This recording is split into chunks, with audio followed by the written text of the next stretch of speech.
Welcome back to the world of Demon Slayer.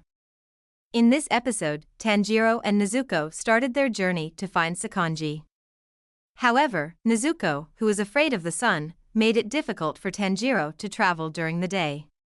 To protect his sister from the sun, Tanjiro gathered a basket and some bamboo sticks from a nearby rice field.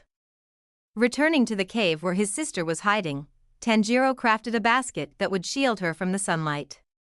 This would allow them to continue their journey during daylight hours. As the sun began to set, they continued their journey toward Mount Sagiri. As darkness descended, they stumbled upon a temple illuminated from within.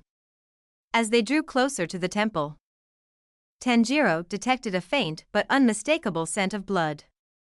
Believing someone might be in need, Tanjiro and his sister rushed into the temple, only to discover a horrifying scene. A bloodthirsty demon had slaughtered everyone inside. The demon lunged at Tanjiro.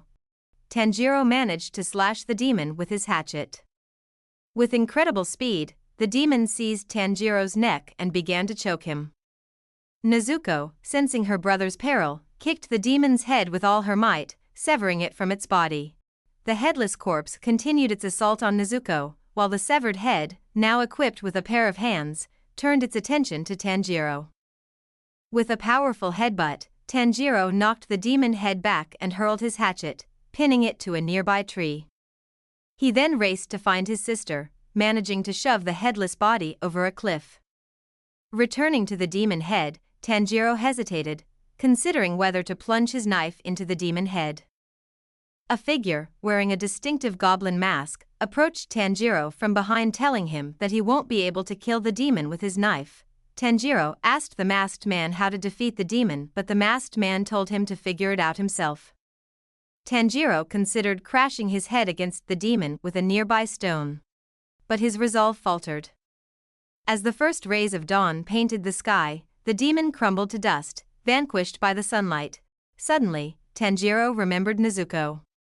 He scanned the temple, relieved to find her safe inside. Returning to where the masked man had stood, he watched as the man buried the victims of the demon's rampage. The masked man then introduced himself as Sakonji Urokodaki, whom Ju had asked Tanjiro to seek help from. Sakonji then instructed Tanjiro and Nezuko to follow him to his home, where he would assess Tanjiro's suitability as a demon slayer. Sakonji sped ahead, leaving Tanjiro to chase after him with all his might. They ran until late evening, finally arriving at Sakonji's home. Panting and exhausted, Tanjiro asked Sakonji if he had passed the test. Sakonji replied that the test had only just begun and that they would be climbing a mountain. While Nezuko rested at Sakonji's home, Tanjiro and Sakonji began their ascent of the mountain. Upon reaching the mountain peak, Sakonji instructed Tanjiro to return to the house and then vanished into the mist. Tanjiro began his descent from the mountain without much thought. However, he soon discovered a series of treacherous traps hidden along the path. The thin mountain air made him dizzy, and his physical exhaustion made it difficult to avoid the dangers. Despite several close calls, Tanjiro managed to navigate the traps and reach the house. Impressed by his resilience, Sakonji decided to train Tanjiro to become a demon slayer. And that concludes this episode of Demon Slayer. Thanks so much for watching.